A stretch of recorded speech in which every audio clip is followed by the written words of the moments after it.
por las piezas dentarias.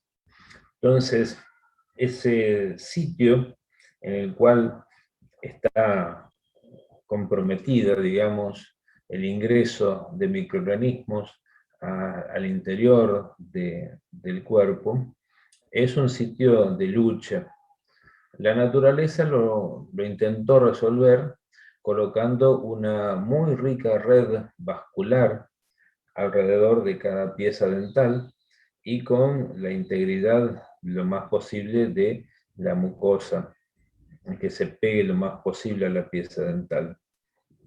Pero es un sitio en el cual permanentemente se está produciendo una lucha entre las bacterias que forman la placa subgingival, y las defensas.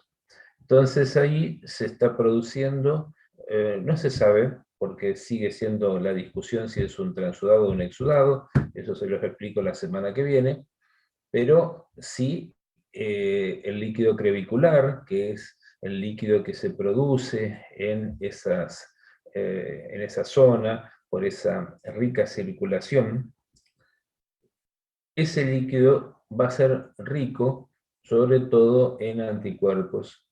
Por lo tanto, va a estar permanentemente luchando en esa zona para evitar que se produzca el ingreso. Y por eso yo también les decía, cuando hablábamos de bacteriemia, cuando ustedes vayan a hacer detartrajes, o sea, cuando ustedes se hacen la parte de periodoncia, vayan a sacar sarro, muy probablemente produzcan bacteriemias. Muy probablemente produzcan bacteriemias debido a que cuando raspan, bacterias se van a meter, van a lesionar, sin querer por supuesto, ¿no? Pero alguna mínima lesión van a producir en la mucosa o en la submucosa y va a permitir a muchas bacterias ganar la circulación, y eso es una bacteriemia.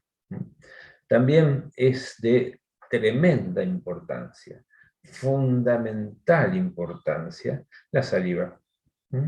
La saliva, sobre todo lo van a saber aquellas personas con enfermedad autoinmune, en la cual las glándulas salivales no funcionan y tienen la boca seca, se llenan de caries, aparte de úlceras, se llenan de caries debido a que la saliva produce un importantísimo efecto de barrido de la biota, además de regular el pH, porque tiene una gran cantidad de tampón que va a evitar que el pH de la boca baje demasiado, que el pH de las piezas dentales bajen y se produzca la descalcificación. Además, también va a traer minerales para calcificar ese biofilm, esa biopelícula, y eso con el tiempo va a determinar la presencia del tártaro. Es importantísima como vehículo de anticuerpos, como vehículo anticuerpos de clase IgA, también lo vamos a ver más adelante a esto. Es importante el arrastre también que producen la lengua y los carrillos para limpiar las superficies. Esto lo van a ver cuando nos adentremos en la parte de microbiología oral, que a la saliva le lleva entre 30 y 60 minutos aproximadamente en tamponar el ácido que van a producir las bacterias luego de una alimentación rica en sacarosa. Por esa razón le van a llamar los tiempos de azúcar, en que si ustedes están permanentemente comiendo cosas azucaradas, entonces no le van a dar tiempo a la saliva en tamponar, en evitar el descenso muy brusco del pH, y por lo tanto puede favorecer la presencia de caries. Entonces, dijimos la saliva, dijimos el líquido crevicular, dijimos la masticación, la lengua, los movimientos linguales, son fundamentales, entonces, dentro de los métodos que tiene la boca para, naturalmente, por supuesto a eso hay que agregarle el cepillado, pero eso no es de la naturaleza. Vamos entonces a empezar con la clase de hoy, a ver si es esta. Bien. Algo habíamos visto la clase pasada de que existían en el organismo una serie de proteínas que estaban dentro de las células, y yo le había dicho que, por ejemplo, estaban dentro de las células, por ejemplo, del ligamento periodontal, de la pulpa dental, las células pulpares que antes se creían que eran células tontas, nada que ver, porque tienen justamente este grupo funcional de sensores de daño o de peligro. Si el proceso carioso se produce de manera lenta, por lo tanto hay una permeación lenta de los productos de desecho, entonces da tiempo a que el proceso produzca una calcificación de los túbulos, produzca una calcificación, entonces que va a llevar a la producción de dentina terciaria. Y esto lo van a comprobar cuando tengan que trabajar en endodoncia, allá por quinto año. Espero que se acuerden de esto porque se lo van a dar sus docentes. ¿Qué es lo que hacen? ¿Cómo lo hacen? ¿Cómo activan mediadores inflamatorios? Entonces, los mediadores inflamatorios van a ser generados por esta familia de proteínas que tiene la capacidad justamente de que cuando se unen a sus agonistas, que son las sustancias hacia las cuales están predestinadas a unirse, desencadenan la producción de determinados compuestos que son proinflamatorios. Algunos de estos compuestos, bueno, para que se haga algo siempre tiene que haber un factor nuclear que produzca la lectura del ADN, pero también va a generarse la formación de este complejo multienzimático llamado inflamosoma o inflamasoma, en el cual, fíjense, si hay... Profe, disculpe que le interrumpa, pero hay una alumna Sí, que está en sala de espera. no me aparece, no me aparece. Espérame a ver. Luz Pérez, aquí está. Ahí se está uniendo. Listo, gracias. Generalmente me aparece el mensaje, pero no me había aparecido. Entonces, si llegamos a tener algún tipo, entonces, de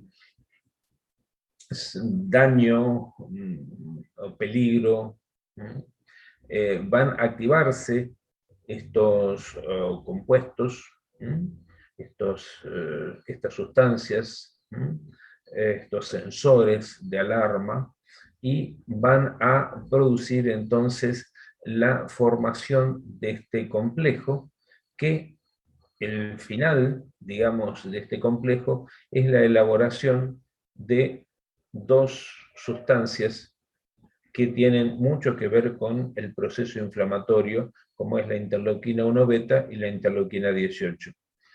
Las interleuquinas ya las vamos a ver en otro momento, en otro teórico, pero, y también vamos a ver la semana que viene inflamación, de una manera más, digamos, más común de lo que ustedes van a verlo en general, pero también lo van a ver en patológicas, a la manera de activación más clásica de la inflamación, pero este es el mecanismo por el cual se produce la inflamación en la pulpa dental. Este proceso va a llevar a que, si no se puede resolver o si es muy rápido, va a llevar a la muerte pulpar, y luego de la muerte pulpar se va a producir la infectación de ese tejido muerto por bacterias, y ahí van a tener una gangrena pulpar, que la única manera de solucionarlo va a ser a través de una endodoncia. Fíjense, los inflamosomas entonces son un grupo de complejos multiproteínicos que están en el citoplasma, y que tiene que estar una cadena sensora, que es estos pueden llamarlos node light receptor. Lo que más está estudiado en odontología es los node 1 y los node 2. Y luego se engancha con una serie de sustancias que van a armar el inflamosoma.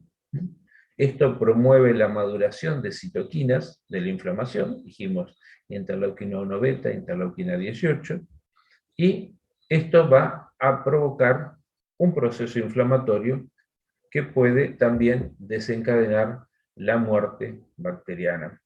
Y cuando estábamos hablando decíamos que eran cadenas ricas en leucinas repetidas.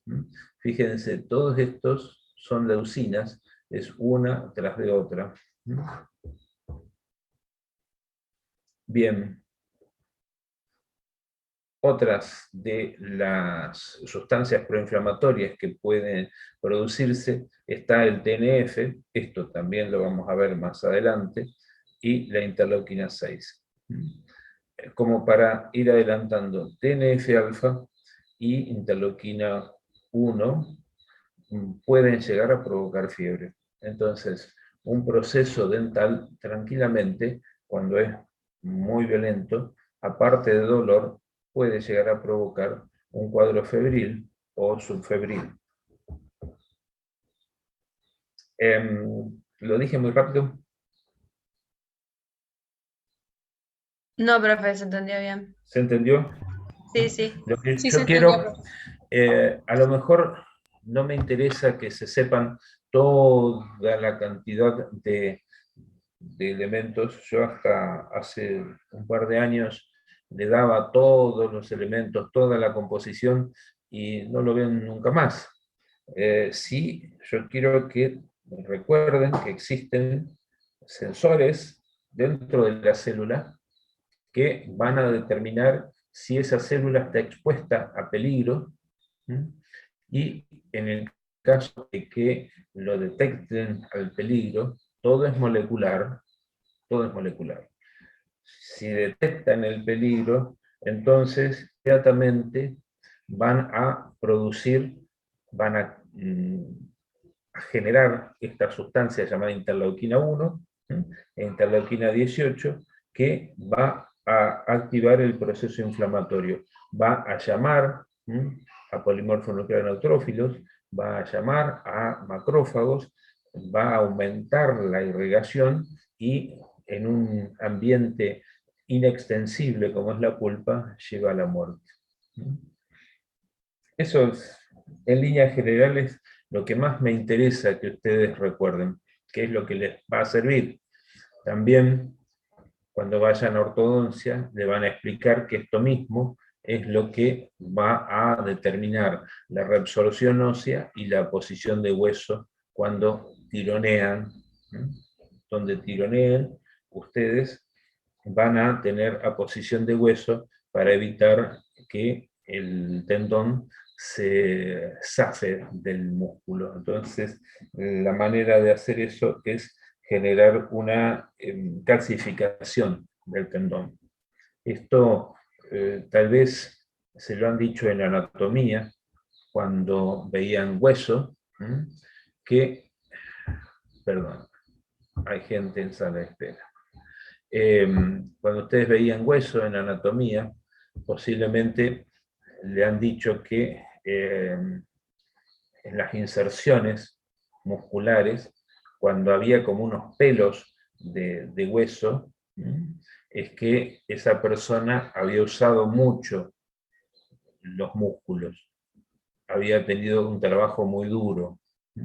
Y por eso también, cuando encuentran huesos, esqueletos, pueden decir si la persona hizo trabajos pesados o si no, si tuvo una vida demasiado tranquila, debido justamente a la calidad del hueso. Cuando es un hueso grande, con las inserciones óseas, con esta calcificación, es índice de que la persona hizo mucho esfuerzo muscular. Entonces calcificó las inserciones. Bien, vayamos un poco a tejidos del sistema inmune. Esto lo vamos a pasar muy rápido porque ustedes lo han visto en histología y no quiero volver a decir más o menos lo mismo, pero esto queda como para que cualquier cosa lo repasen de acá. La hematopoiesis, ¿me quieren preguntar algo? ¿Quieren preguntarme algo? Bien. La hematopoiesis entonces es la formación de sangre.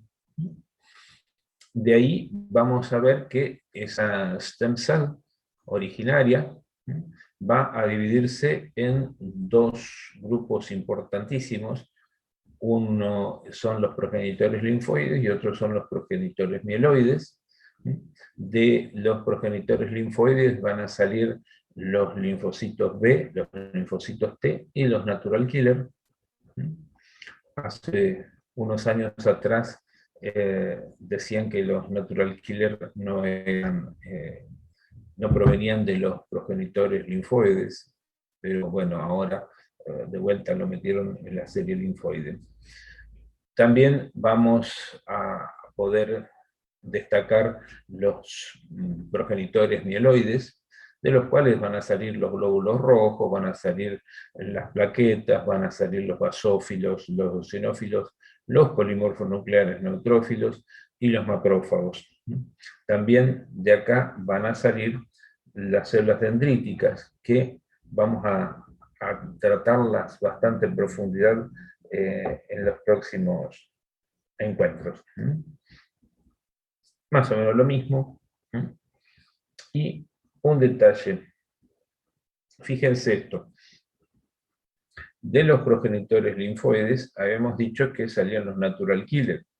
Pero sorpresa, eso que en un momento decíamos natural killer, resulta que no son un solo tipo celular, sino son 4 tipos celulares que les cambiaron el nombre de linfocitos de la inmunidad innata, o células linfoides de la inmunidad innata, o células linfoides innatas.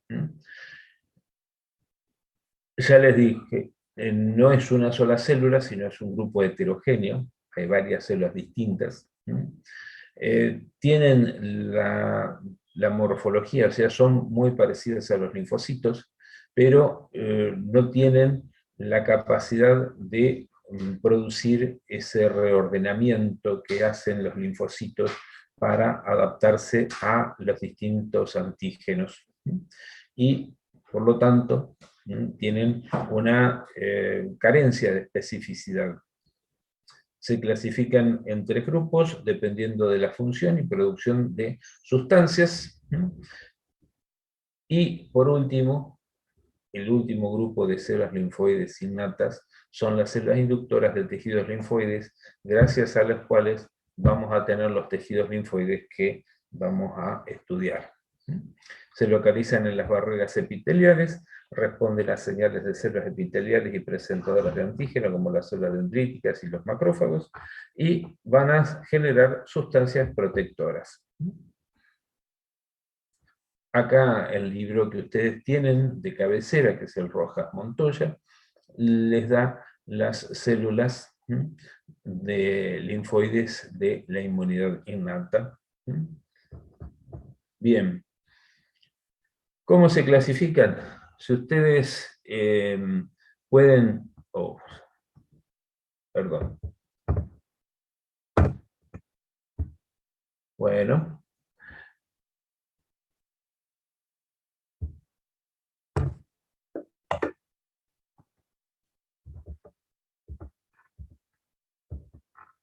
Ustedes pueden ir a esta página del Science Direct, donde está esta clasificación que yo les estoy presentando a ustedes. Fíjense, dentro de lo que serían las células citotóxicas o los NK o los linfocitos de la inmunidad innata canónicos, que eran los que hace unos años solamente hablábamos de esto, son ahora llamados los linfocitos citotóxicos. Y los otros son de tipo auxiliares porque presentan o producen distintas sustancias que las vamos a estudiar más adelante, por lo tanto, no quiero que se vuelvan locos estudiando de memoria esto. Y después tenemos las células inductoras de tejido linfoide. Acá vemos las distintas sustancias que producen. Esto lo vamos a estudiar en el segundo parcial, así que sigo de largo. Y entonces tenemos ahora los linfocitos inductores de tejido linfoide, que es fundamental, es elemental esto para la formación de los cúmulos linfoides, por ejemplo, los que están en la nasofaringe, los que están en el intestino grueso. Fíjense, esto en 2018 fueron incluidos como células linfoides de la inmunidad innata. Se los identificó porque son las primeras que llegan, generan luego de su multiplicación un nódulo linfático. Esto ocurre en el momento en el que pasamos de ser embriones a ser fetos. O sea, esto está ocurriendo en la panza de nuestra madre. Bien. Esto vamos a empezar como para que ustedes tengan una idea de lo que es la bioma, que son todos los posibles gérmenes, parásitos y hongos que podemos llegar a tener, albergar en nuestro cuerpo. Y fíjense cómo puede ir desde varios metros hasta algo prácticamente en el límite de resolución del microscopio electrónico común.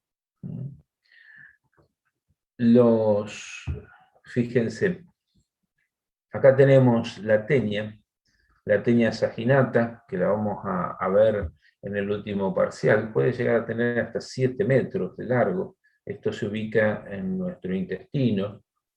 Este es la cabeza, pues cólex, que tiene ventosas y se fija a la mucosa intestinal y aprovecha lo que nosotros comemos para absorberlo como sus nutrientes. Acá entonces tenemos metros de un parásito. O el gusano de Guinea, que penetra a través de la piel en las zonas digamos, de África, ¿sí? Bien, esto sobre todo puedan meterse en la piel cuando uno está en el agua, descalzo o sin una protección, ¿no? Fíjense que acá le están sacando el gusano del ojo. Bien, esto también puede tener unos cuantos metros. Luego tenemos el schistosoma, que es un parásito que puede estar pegado en los vasos sanguíneos, no es de nuestra zona, pero sí es de nuestra zona la fasciola hepática. Esta fasciola hepática es posible adquirirla cuando consumimos plantas acuáticas, básicamente el berro, sin haberla lavado, porque tiene unas formas de infectar, que es a través de, se pega a estas plantas acuáticas en zonas con características muy especiales. Las vamos a estudiar esto en parasitología, y se pega en nuestro hígado, en los canalículos biliares. Esto es como una hoja, por eso se llama, bueno, no importa. Ya lo vamos a ver más adelante. Después tenemos pequeños protozoos que ya ahí vamos a tener que mirarlos con microscopio, como es la entamoeba, la leishmania, el trypanosoma. Estos protozoos no son ajenos a nosotros. Tenemos amebas en la boca como parte de la biota oral. Y en el norte de nuestro país, en la zona de Salta, de Jujuy, Formosa, la zona norte de nuestro país, tenemos la leishmaniasis. Tuve la oportunidad, cursando dermatología, de ver una persona que vivía en Pérez, en la zona de Pérez, con un agujero debajo de la nariz, en el cual le había perforado profundamente, y se pensó primero que era un cáncer, se hizo la anatomía patológica y se encontró que era leishmania. Esto lo transmiten los mosquitos, determinados flebótomos. ¿De dónde sacó leishmania ese señor? No lo sabemos. Probablemente pensamos en su momento que vino en algún vagón de ferrocarril el mosquito, lo picó y le transmitió la leishmaniasis. El trypanosoma que tenemos nosotros es la enfermedad de Chagas-Massa, la enfermedad de Chagas, tremenda enfermedad, que vamos a abordarlo porque muchas veces vienen los pacientes y le dicen, sí, mirá que yo soy chagásico. Entonces, cuando no se acuerdan de que era el Chagas, vienen desesperados a preguntar qué pueden hacer porque atendieron a un paciente con Chagas. A lo que le decimos, bueno, espero que no le hayas puesto un anestésico local con adrenalina, porque lo que te está diciendo es que puede tener un problema cardíaco y le puede llegar a acelerar mucho el corazón y hacer un desastre, no porque te vaya a infectar a vos. Bien, después tenemos los hongos, que también los vamos a ver en el tercer parcial, y las bacterias, entre las cuales ya vimos estafilococo, y estas bacterias que son muy chiquitas, que las vamos a ver en el segundo parcial. Todo esto puede estar dentro nuestro. De todo esto tiene que ocuparse el sistema inmune. De todo esto tiene que ocuparse el sistema inmune, y en muchos casos se ocupa, muchas veces no puede. Habíamos dicho que teníamos dos componentes, uno específico y uno no específico, o innato y adquirido. El componente inespecífico va a tener elementos humorales. ¿De dónde viene humoral? Esto es una pregunta que me consultaron hace unos años atrás. Humores son líquidos. Cuando no se conocía prácticamente nada, existía la teoría humoral de las enfermedades. Entonces, se creía que las personas, si tenían un buen equilibrio de los humores, como por ejemplo la sangre, la flema, la bilis negra, bilis clara, si había un buen equilibrio, la gente tenía un buen humor, entonces estaba alegre. Y lo único que quedó eso es el buen humor. Si vos sos alegre, estás permanentemente haciendo bromas, bueno, tenés un buen humor, porque quedó de la época de los griegos que creían que el equilibrio de los líquidos del organismo llevaba a la persona a ser alegre. Pero cuando nosotros hablamos de humor, estamos hablando de líquidos, o sea, de todo aquello que no sea forme, de todo aquello que no sea celular. Estamos hablando del suero, de plasma, básicamente, o de los elementos que salen del vaso, que vamos a ver la semana que viene, que son los transudados o los exudados. Dentro de lo inespecífico, entonces, vamos a tener los macrófagos, los neutrófilos y las células, estas linfoides, de la inmunidad innata. Y dentro de los específicos, vamos a tener celular, los linfocitos T, que van a ser los encargados de eliminar las células que estén infectadas, y los linfocitos B, que van a ser los que se van a transformar en células plasmáticas y posteriormente generarán los anticuerpos. Bien, rápidamente vamos a ver este tema. Fíjense, por eso es un sistema el inmune, porque está en cada milímetro de nuestra economía, en cada milímetro de nuestro cuerpo. Hay una red inmune que está permanentemente controlando qué es lo que pasa dentro nuestro. Cuando, esto vamos a ver también la semana que viene, la sangre sale entonces por la aorta, se divide, se distribuye entonces en miembros inferiores o en miembros superiores, o va al cerebro. Cuando pasa por el tejido, vamos a ver que vuelve por las venas, vena cava inferior, confluente yúgulo subclavio, que es confluente de la yugular, que baja la sangre venosa del cerebro, y la subclavia, que es una vena grande, importante, que trae la sangre de los miembros superiores. Ahora, de la circulación, de la microcirculación, se va a producir un líquido que vamos a ver se llama linfa. Esta linfa entonces va a pasar por los ganglios linfáticos y va a llegar lo de los miembros inferiores y lo del intestino a la cisterna, famosa cisterna del Kilo.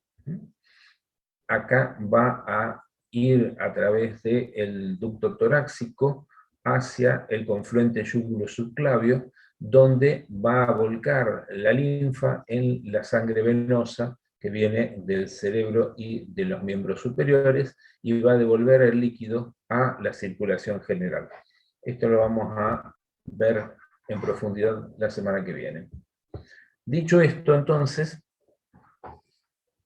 vamos a pensar ahora cómo se organiza la producción y función de aquellas sustancias, tanto humorales como celulares, tanto de la parte específica como de la parte inespecífica.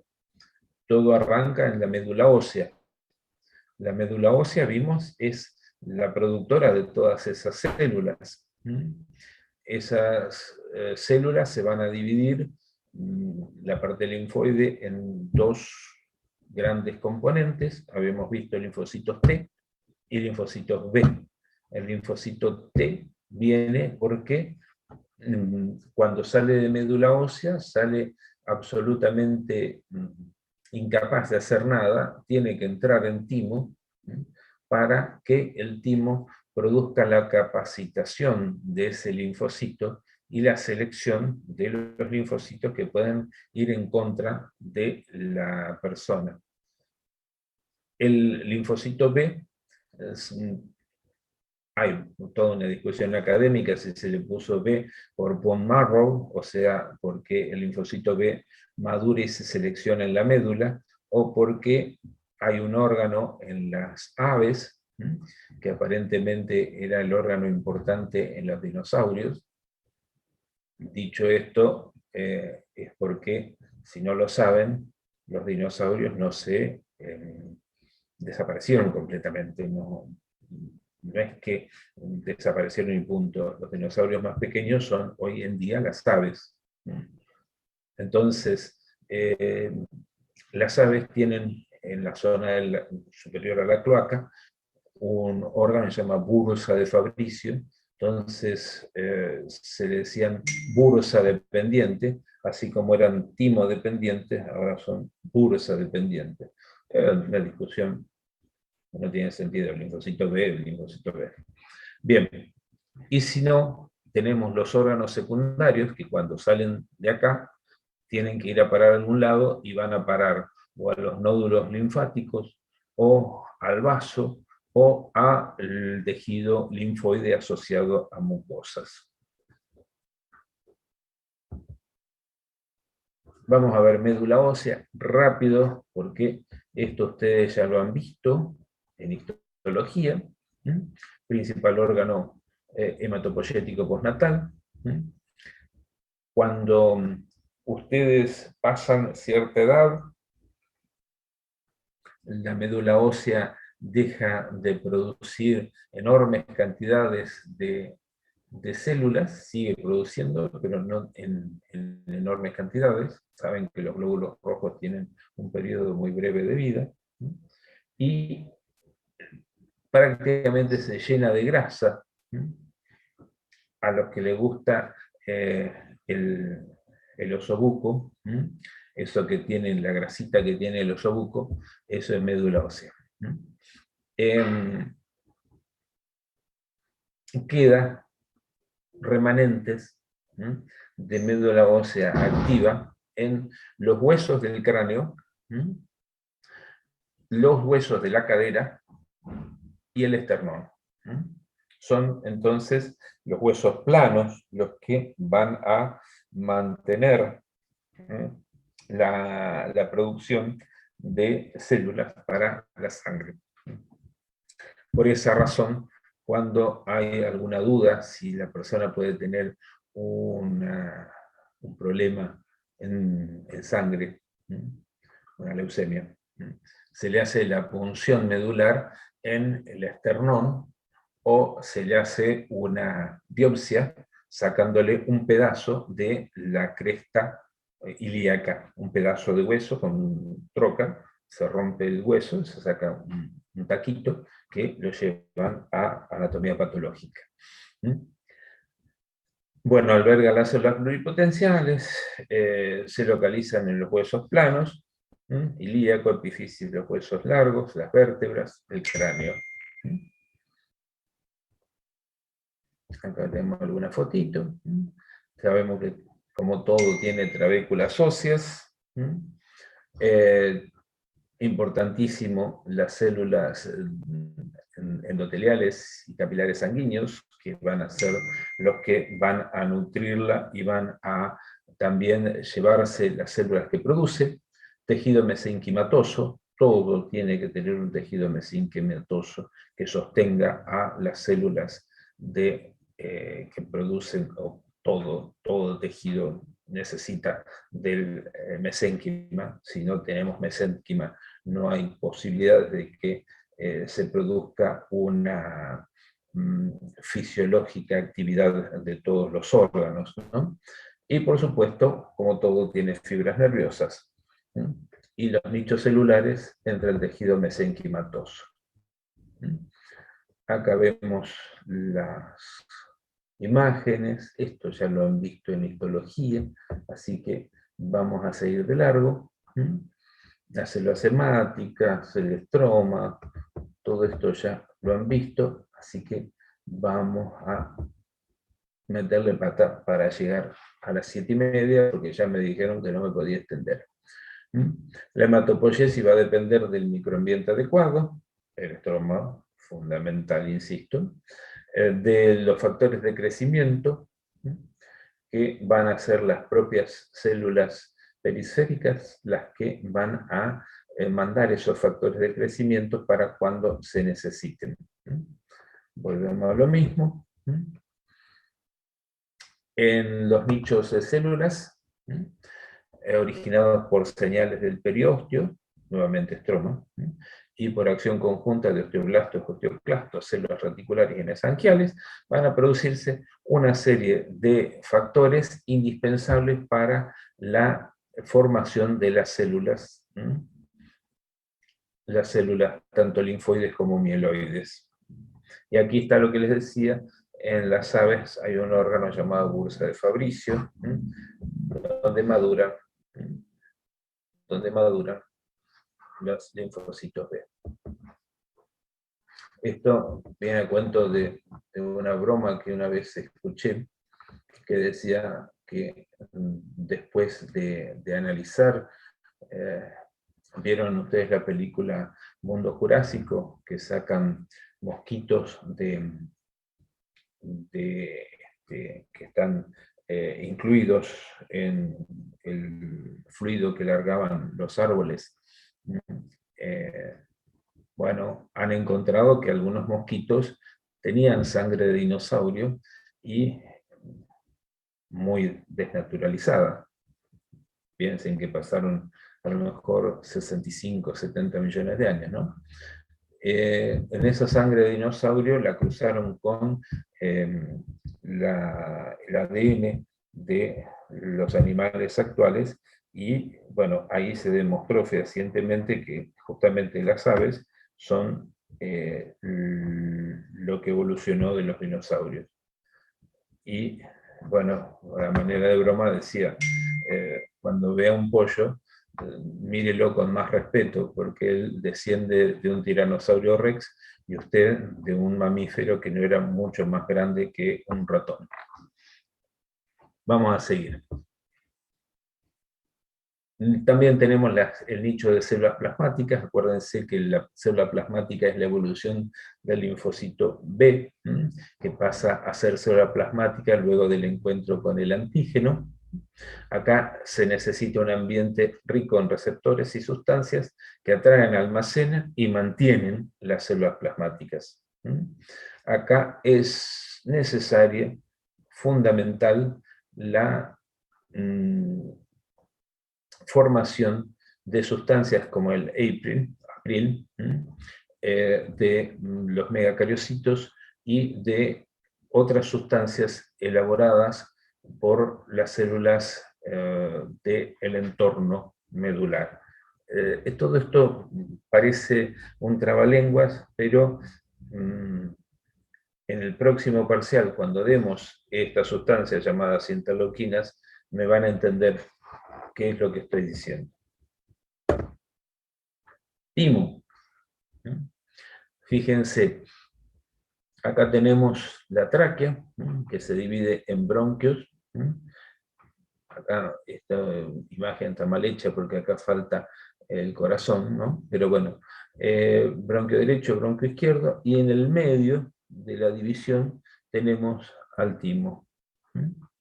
Esto es así hasta antes de los 10 años, 7, 8 años, ya el timo empieza a involucionar y termina siendo un cuerpo prácticamente fibroso. El órgano central de la inmunidad adquirida celular selecciona los linfocitos T, y primero de los funcionales, de los no funcionales, y también los linfocitos que podrían reconocer y atacar estructuras propias. Se dice que de cada 1000 linfocitos T que entran al timo, sale 1. Esto es muy especial porque, bueno, tiene una corteza y una médula. Los linfocitos, al revés de todos, van a entrar por la corteza y van a terminar de madurar y entrar en circulación en la médula. es al revés de lo que uno podía llegar a pensar. Y bueno, como todo órgano, tiene que tener una rica red vascular, tiene que tener un estroma que se mete como si fuesen dedos en el interior. Se encuentra acá, en el pecho, en la parte craneal, o sea, la de más arriba, del mediastino anterior.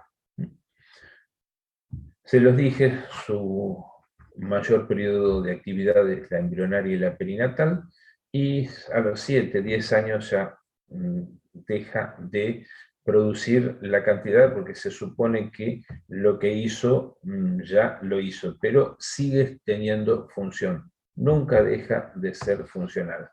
Y esto es el mediastino superior, se traza una línea que parte de acá, arriba del esternón, del ángulo de Lewis, y llega aproximadamente a la tercera vértebra torácica. La primera vértebra torácica es esta, la de más larga.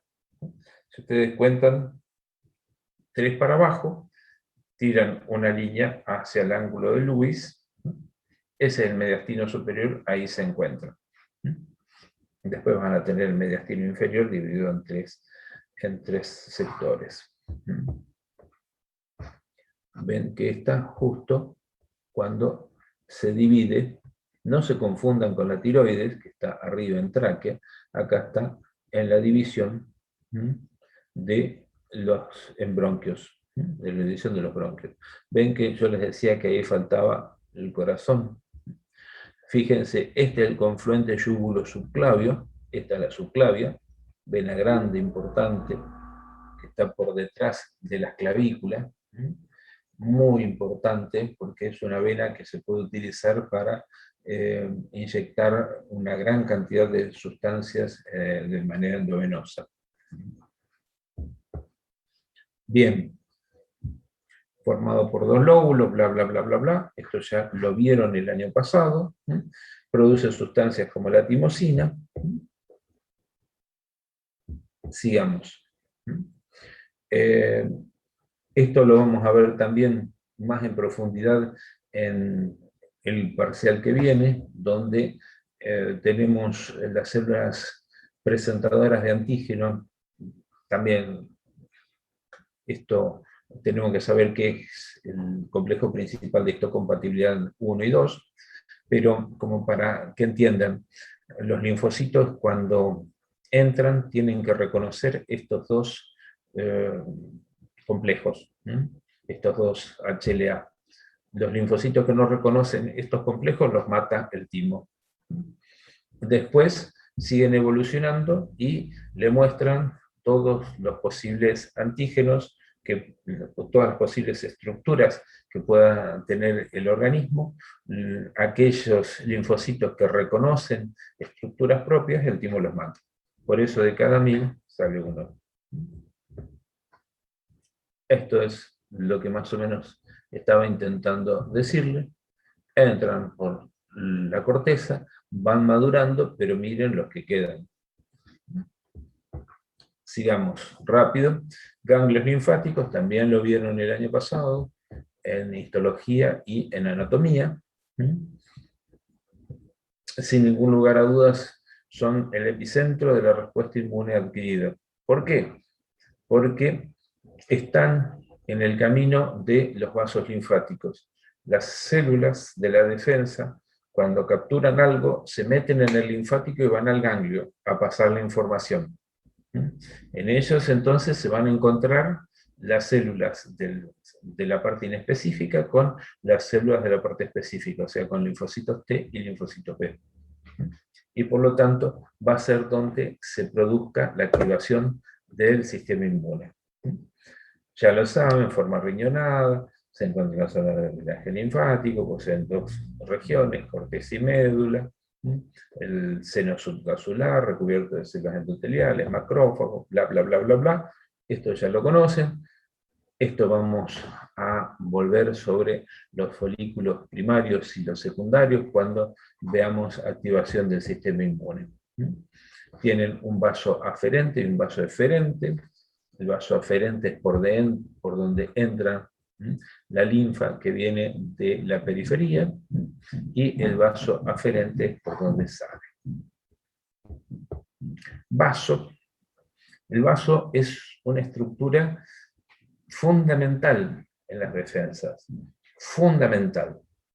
Fundamental. Como para que ustedes se ubiquen. ¿Dónde está el vaso? A ver,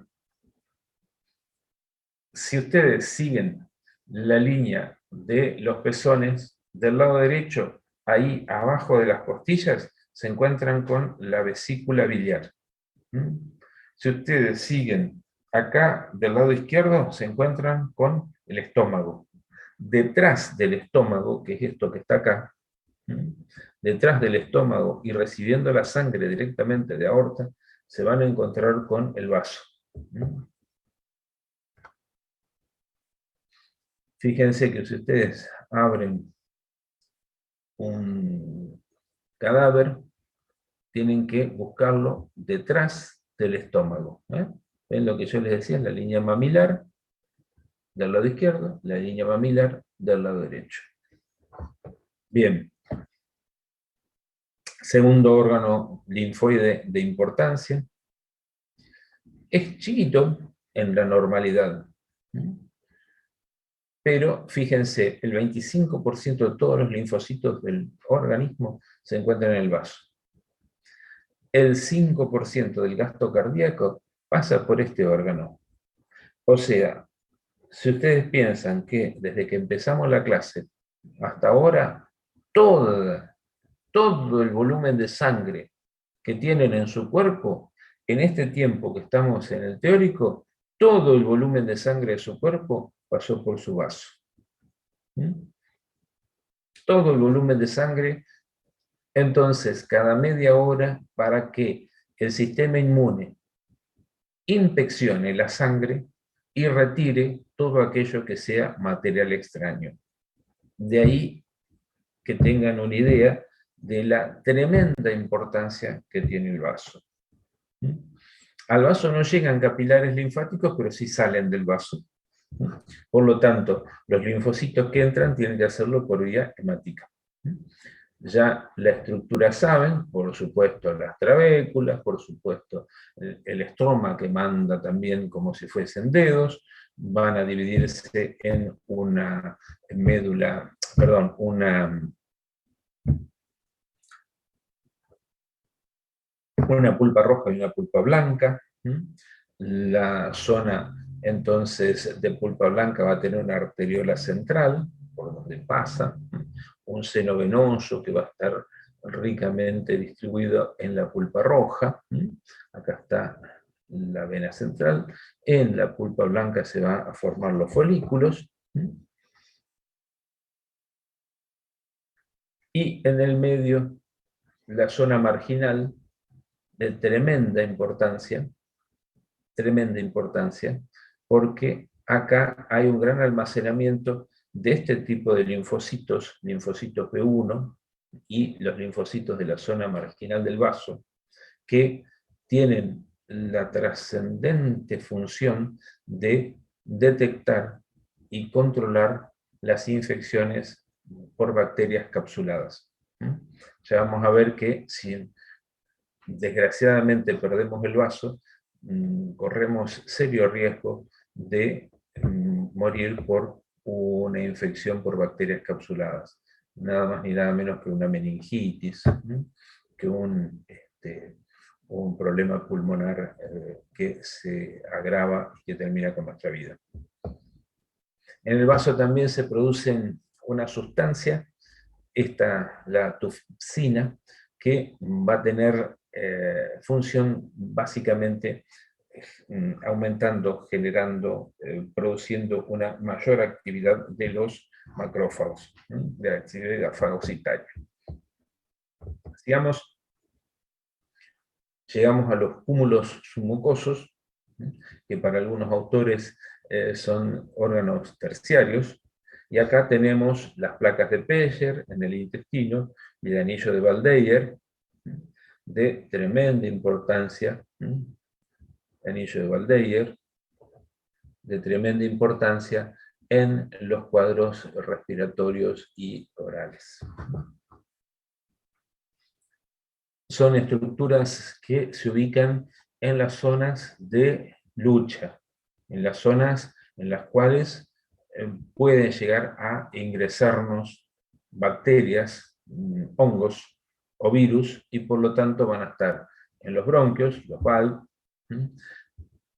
GAL, gastrointestinal, el intestino, o los NALD, nasofaringea. Estas estructuras no están encapsuladas como lo están los ganglios linfáticos. Llegan provenientes de los ganglios los linfocitos que están activados, vamos a ver eso en la activación linfocitaria, y vienen en busca de los antígenos que se pueden haber colado a través de la mucosa y ganar el interior de nuestro cuerpo. Fíjense, los vasos linfáticos, la importancia que tiene el vaso linfático en el intestino. ¿Por qué? Porque sobre todo las sustancias grasas se absorben desde el intestino, desde la luz intestinal, y van a vehiculizarse por los vasos linfáticos. Por eso se llamaba cisterna del Kilo, o cisterna de Pequet, o corazón linfático también le llamaban, porque ahí va a pasar toda la linfa rica en grasas que se va a distribuir por después del organismo, ¿no? Todo lo que no sea kilomicrones van a pasar a las vénulas, que les recuerdo, esa vénula va a juntarse y va a ir por una vena que va a pasar por el medio del hígado y que va a purificar lo que pueda llegar a entrar de bacterias a través de sangre.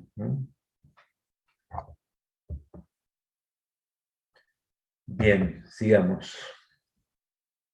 ¿Me van entendiendo o voy muy rápido? No, No, profe. se entiende, profe. Se ¿Se va entiende bien. entendiendo? Esto lo vieron ustedes en histología, estamos refrescando los conceptos de histología. Esto es lo que les decía, cómo se produce la circulación sanguínea. Esto lo vamos a ver con detenimiento en inflamación. Vuelta a lo mismo, la sangre arterial sale, por la sangre arterial pueden ir las células que no han tenido todavía, o sea, los linfocitos T o B, que no han tenido contacto con el antígeno, y aquellas que sí han tenido contacto con el antígeno. Algunas de estas células entonces van a ir a parar a los nódulos linfáticos, los ganglios linfáticos. Acá estas células naive, si se encuentran con el antígeno, se activarán, y si no se encuentran con el antígeno, van a salir y van a entrar nuevamente en circulación. Esto va a ir por todo el cuerpo permanentemente buscando al antígeno, buscando al posible agresor. Bien, entonces, ¿cómo actúa? Esto también lo vamos a ver más en profundidad adelante. El linfocito T, citotóxico, va a reconocer en una célula propia, ustedes saben por histología que las células propias tienen el complejo principal, el complejo mayor o de histocompatibilidad 1, entonces en una célula propia va a reconocer un antígeno, por ejemplo, un pedazo de virus. Lo reconoce el linfocito T, mata a la célula que lo porta. Si el virus, por ejemplo, en este caso, el virus es lo suficientemente vivo como para inhibir la producción de complejo principal de histocompatibilidad 1, entonces llega el NK, no detecta el complejo principal de histocompatibilidad, mata la célula. Si llega y encuentra el complejo principal de histocompatibilidad, por más que esté con un antígeno, se suelta y sigue. Se suelta y sigue. Pero si no lo reconoce, a ningún complejo principal de histocompatibilidad mata la célula. También puede ser que esa célula infectada con virus tenga el organismo anticuerpos.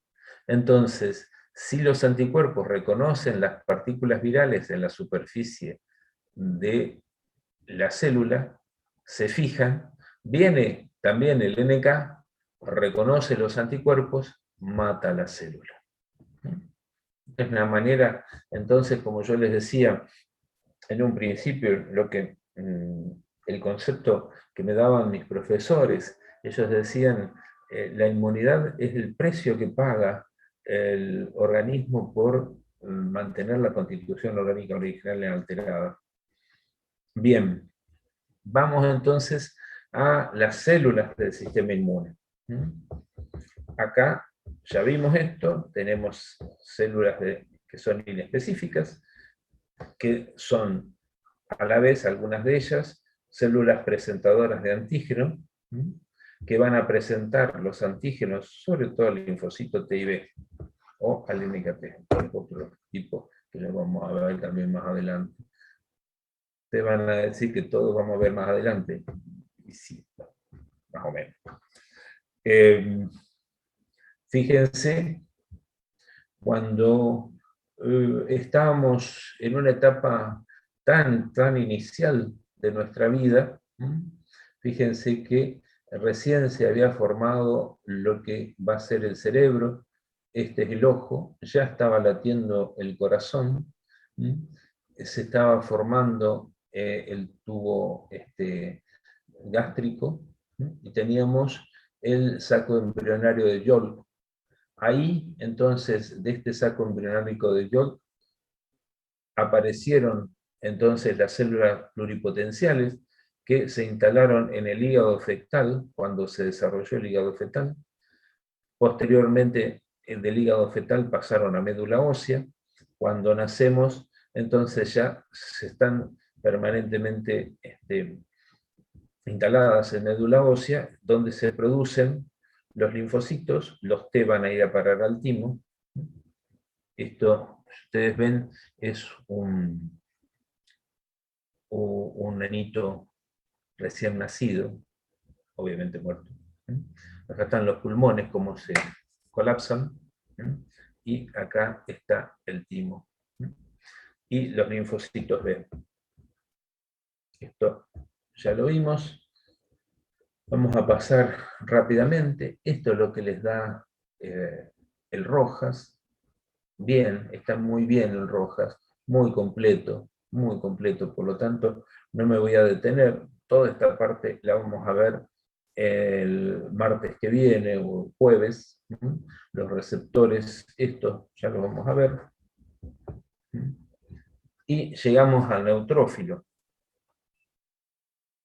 El neutrófilo se llama polimorfo nuclear neutrófilo, ya que tiene el núcleo dividido, pero no suelto. Pueden llegar a tener hasta 12 divisiones del núcleo, pero siguen mantenidos en uno solo. Tiene gránulos primarios, secundarios y terciarios. Es una de las células más fascinantes que existe, ya que puede llegar a producir esto. Esto, si tienen el celular a mano, sáquenle una foto. No hay mucha información de esto. Pueden llegar a producir las trampas extracelulares de neutrófilos. Son estructuras de ADN en forma de red que libera el polimorfo nuclear neutrófilo con la idea de atrapar y neutralizar patógenos. También puede hacerse en casos de la inflamación estéril, pero es básicamente una respuesta a un agente infeccioso. Y de ahí que ese bicho tan jodido que es el estafilococo justamente tenía ADN-asas. Y yo les decía, las ADN-asas son justamente para romper y zafar de las trampas extracelulares de neutrófilos. Porque le larga todo el ADN, le hace como una red, como una malla, para que las bacterias queden fijadas ahí y no puedan avanzar en el tejido. Necesita estas sustancias, más importante. Fíjense, tras el estímulo se produce un rápido desmontaje del citoesqueleto de actina. Acuérdense que toda célula tiene un citoesqueleto y tiene músculo adentro para poder moverse, sobre todo aquellas células que tienen una gran actividad, como por ejemplo los polimorfonucleares neutrófilos, que necesitan sí o sí de este sistema muscular para avanzar y evolucionar a través del tejido hacia las zonas donde está el proceso infeccioso.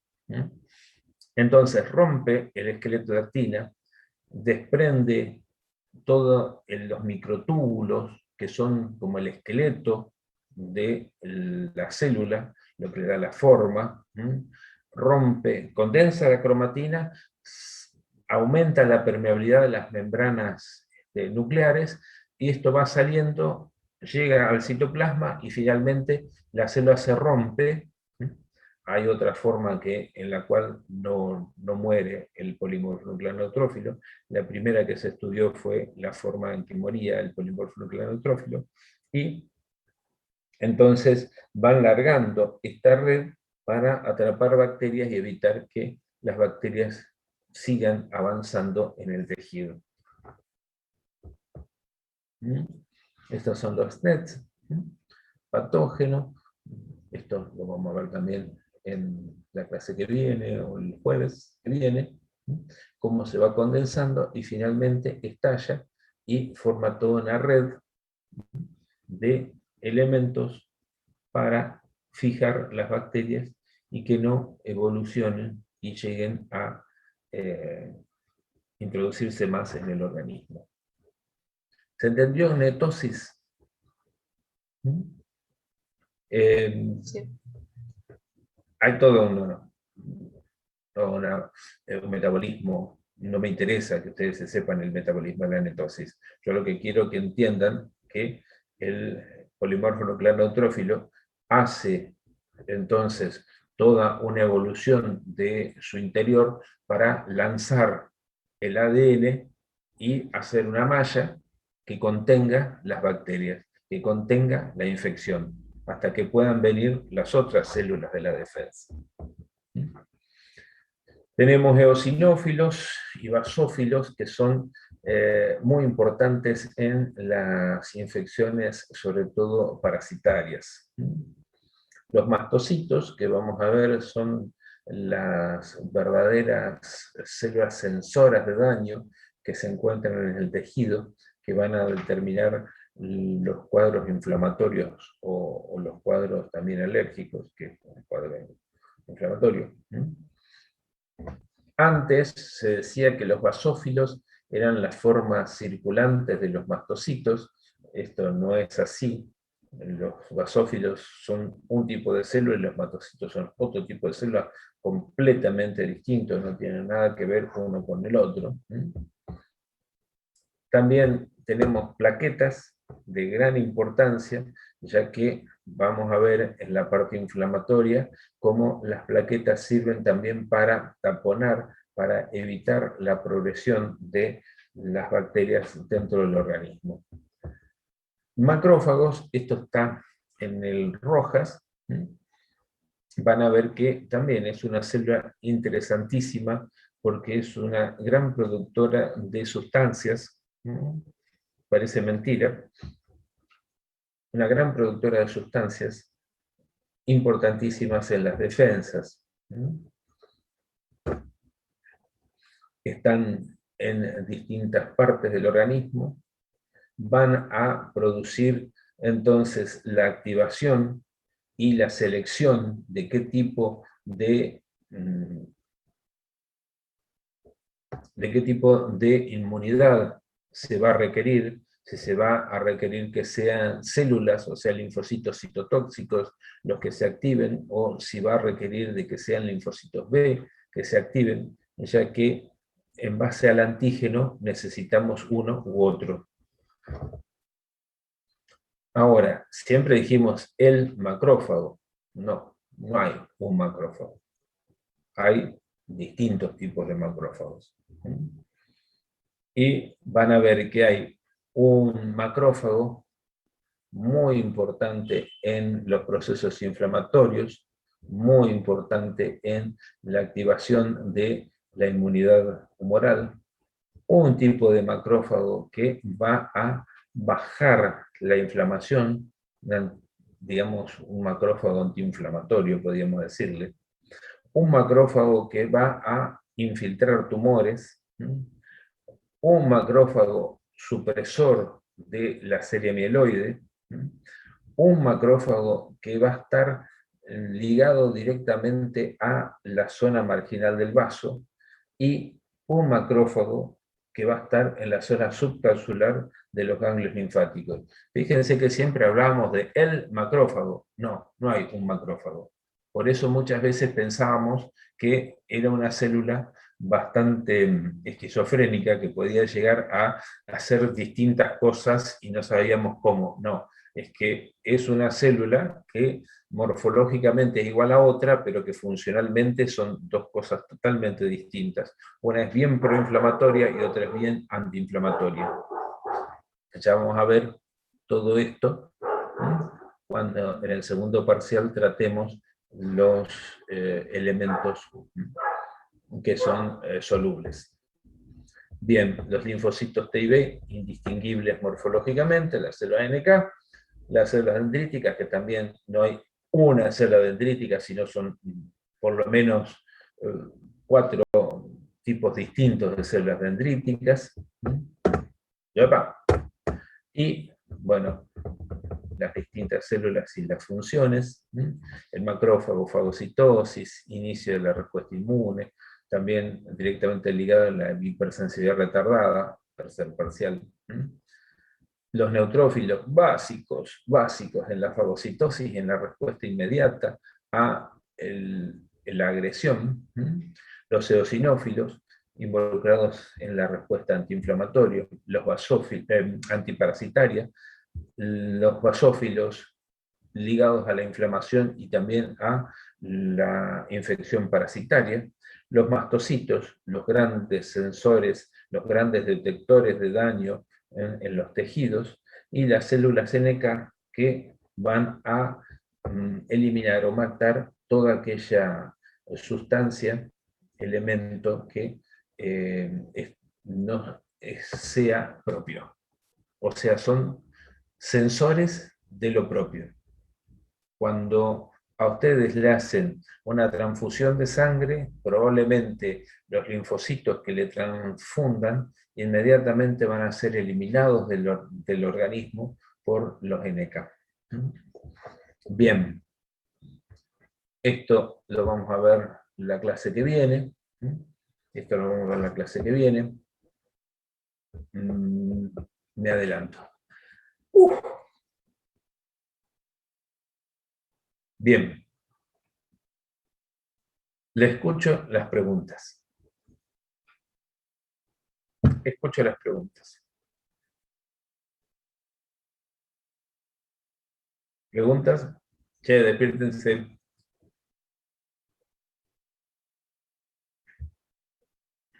¿Quedó alguien despierto? Sí, profe. Ah, bueno, menos mal. Ya me estaba preocupando. Es mucha información. Sí, sí. Profe, Sí. Eufi. Entonces, ¿qué quedaría, digamos, para estudiar para este parcial y qué para el otro? Porque había un montón de cosas que Sí, dijiste. yo reconozco que cuando armé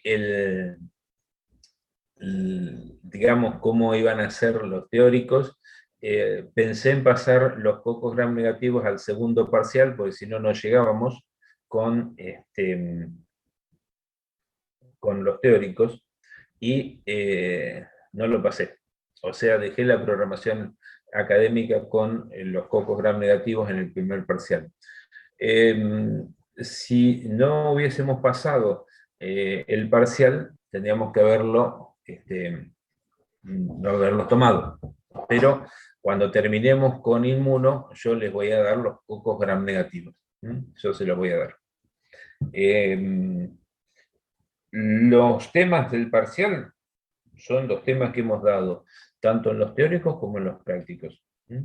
O sea, la parte general de bacterias y lo de inmuno, que es toda la parte de inmunidad innata. Vamos a ver inflamación, fagocitosis y complemento, que forma parte de las reacciones secundarias al proceso inflamatorio. Y forma parte también de la inmunidad innata, el complemento. Y después, bueno, en el segundo parcial entraremos con la parte de los bacilos, tanto gram positivos como gram negativos, los ácidos alcohol resistentes, la parte de microbiología oral,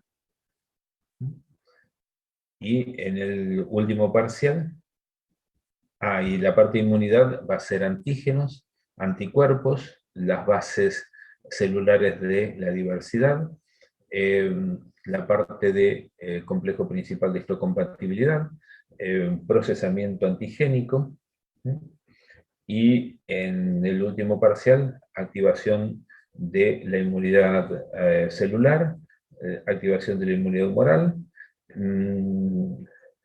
toda la parte de regulación y hipersensibilidad y serología. En el último parcial vemos virus, hongos y parásitos. Perfecto, profe. Y de lo que vimos hoy, o sea, hay cosas que no hay que estudiarla tan en detalle porque quedan para el segundo o tercer parcial. No, no. Lo que son interleuquinas lo vamos a ver en el segundo parcial. Todo lo que sea, lo que pasa es que a ver, todo está metido dentro del organismo. Nosotros lo separamos para entenderlo, pero todo se produce al mismo tiempo. O sea, cuando nosotros nos cortamos o nos pinchamos, vamos a tener un sangrado. Entonces, al mismo tiempo que se va a producir el fenómeno inflamatorio, se va a producir también la coagulación. Entonces van a estar hermanados. Ustedes van a tener la sensación del pinchazo, o sea, va a haber un receptor que va a mandar información al cerebro que se va a traducir en dolor. Eso va a traer todo un cuadro a nivel de los vasos sanguíneos. O sea, está todo hermanado, está todo dentro de la misma bolsa de, perdón, la gente de social, la misma bolsa de átomos de carbono, oxígeno, hidrógeno, nitrógeno, azufre que somos. Pues somos eso, somos una bolsa de átomos que tienen una interacción impresionantemente perfecta. Impresionantemente perfecta. Que por ahí zafa. Por ahí puede tener un problemita. Puede fallar. Todo puede fallar. Y la perfección que es un ser vivo, sea planta o sea animal, desde un protozoario hasta un humano, asumiendo que somos el pináculo de la evolución, los mecanismos que están en cada célula son impresionantes. Fíjense, algo tan elemental como una bacteria que tenga su propio sistema inmune en contra de los virus que pueden llegar a ser lo que lo afecte, o cómo las bacterias pueden llegar a producir sustancias que afectan a otras bacterias para evolucionar. Entonces, o quieren algo más elemental que un virus, y cómo el virus puede llegar a darse cuenta de que la célula no tiene que producir el complejo principal de histocompatibilidad 1, porque si no le va a avisar al sistema inmune, entonces frena la producción del complejo principal de histocompatibilidad 1. ¿Me entienden? Que es increíble como un virus. Ahora, si quieren algo todavía más loco, que rompió todos los esquemas que conocíamos, un prión. Los priones son proteínas, ni siquiera tienen ácido nucleico. Está ahí bien, mucho más en el límite de lo que es vivo, de lo que no lo es. Un prión. Entonces, un prión es una proteína que genera otras proteínas. Ustedes me preguntan, ¿cómo hace eso? ¿Qué? Lo hace. Lo hace. Lo hace. Entonces, todo lo que vamos a ver es todo molecular. Yo entiendo que es una dificultad grande. Por eso trato de darle ejemplos groseros, pueriles, tontos, a veces, pero es como para que se pueda visualizar, porque nosotros estamos demasiado acostumbrados en la profesión que abrazamos, en ver las cosas. Nos gusta ver, nos gusta palpar, tocar. Si ustedes tienen un ganglio, les gusta tocar el ganglio inflamado. Les gusta tocar el ganglio inflamado, les gusta ver la caries, les gusta ponerle el instrumental y ver que se hunde. Y eso en esta parte no lo van a ver completamente, porque todo esto es molecular. Todo esto ocurre en un nivel que está por debajo del límite de resolución del microscopio óptico. Todo esto que yo les estoy mostrando y diciendo, no se los puedo mostrar nunca. No se los puedo mostrar nunca. Pero está demostrado porque es así.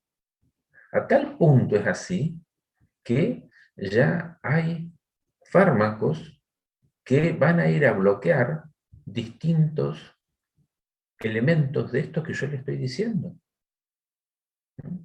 Cuando veamos la parte de inflamación, que es algo que ustedes tienen que entender, ver y estudiar en profundidad, porque la van a seguir viendo a lo largo de toda su carrera, van a ver que ya hay compuestos que bloquean determinados elementos que antes no estaban. ¿Por qué? Porque se están diseñando fármacos in silicon. A ver, in vivo significa dentro de un ser vivo, sea un animal o un humano. In vitro significa en una placa de Petri, en un vaso de precipitado. In silicon es tener las estructuras tridimensionales de las proteínas, por ejemplo, o de algunas de estas sustancias que yo les he estado nombrando, que están en los bancos de datos, y generar una estructura que interaccione molecularmente con estas sustancias dentro de la computadora. Yo evalué una tesis de un chico brasileño en medicina, ¿no? De un chico brasileño que probaba sustancias naturales como antiinflamatorios. y tenía la base de datos de las estructuras orgánicas y había conseguido generar en forma tridimensional las moléculas de estos elementos que eran comunes. Sobre todo él hablaba de que en la medicina de los aborígenes amazónicos usaban determinadas plantas, entonces él agarró esas plantas y trató de encontrarle los elementos, digamos, químicos puros y cuáles de ellos interaccionaban en silicon, o sea, en la computadora, con las moléculas inflamatorias. O sea, fíjense hasta qué punto estamos llegando. Hasta qué punto que hacemos las moléculas en la computadora, las hacemos que interactúe, que bloqueen, que destruyan o que activen determinados elementos de esto que yo les estoy hablando. Entonces, in silicon, en la computadora, arman la molécula, después la arman en el laboratorio y después la prueban in vitro, in vivo, en animales de laboratorio, y luego sale el compuesto para probarse en humanos. Es una cosa de locos cómo evoluciona. Y esto que yo le estoy dando, lamentablemente está atrasado, porque es lo que yo pude hacer el año pasado. Este año no he podido hacer nada, porque no tengo la habilitación para entrar en las bases de datos como tengo en la facultad. Entonces, está atrasado, es todo lo que se sabía el año pasado. Este año lo reconozco y le pido disculpas, no puedo darle lo último de lo último. Pero bueno, el problema de este problema que tenemos enorme, que es este virus que nos está afectando. Me estoy pasando de la hora. Chicos, los veo, si Dios quiere, el martes. Acuérdense de saludar a sus padres, porque el domingo es el Día del Padre. No se olviden de eso. Denle un beso grandote, díganle gracias por todo lo que le han dado. Y si Dios quiere, el martes nos estamos viendo. Descansen mucho. El lunes es Gracias, feriado. profe. Así que Gracias, profe.